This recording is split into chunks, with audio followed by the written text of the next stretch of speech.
咱个来看国会一款法案，若被今仔要继续并三读，立法院的外口透早就未接民众，搁再去表达抗议。今仔早起，国民党团的总调鲍昆基是呼吁总统赖清德提出元首的气度，唔通搁煽动民众。民众党团的总调黄国昌嘛批评民进党拢传播假信息，造成国民团体搁少年人的误会。也毋过，民进党团的干事长吴思瑶是表示讲，若要得数国会一款法案，一定会当来通过二读搁三读，所以民进党嘛已经准备要申请宪法改写咯。立法院议会2月继续审查国会这款法案，朝野各咧交锋。国民党立委先伫议场门口排班占位，透早7点就到抢入场。真侪为难委顺利占到主席台。国民党党团总调鲍昆基也发声，总统赖清德提出元首的风度，卖个鼓动民众。赖总统，你从当选到现在，跟所有的在野党完全没有任何的接触、沟通、询问，这不是一个国家元首该有的格局跟气度，应该尽速的召开国事会议。对于场外有非常多公民团体或者是年轻人，他们因为受到民主进步党所散播的假讯息而迷惑，或者是产生误会的，我们也都很负责任的跟大家进行说明。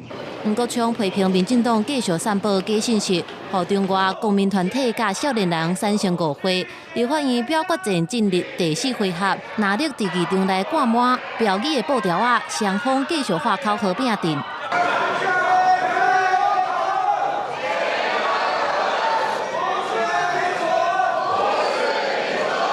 拿力也为着原地排伫第一案的再生医疗法草案，让拿北变更议庭，爆发激烈的冤假冲突。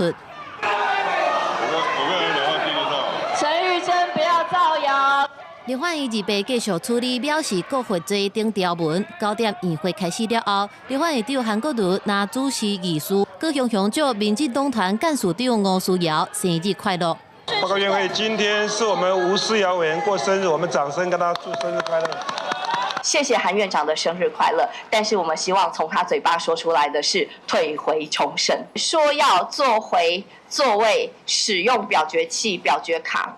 我们认为这是鳄鱼的眼泪。蓝白联手，他们要的扩权内容法案都已经被举手表决通过了。针对鲍昆基表示未坚持举手表决，南北党团已经签署坐伫座位弃表决器，希望民进党会使加入，让议事顺利进行。不过吴思瑶批评讲是酷鱼的目屎，也表示已经做赛后申请释宪的准备。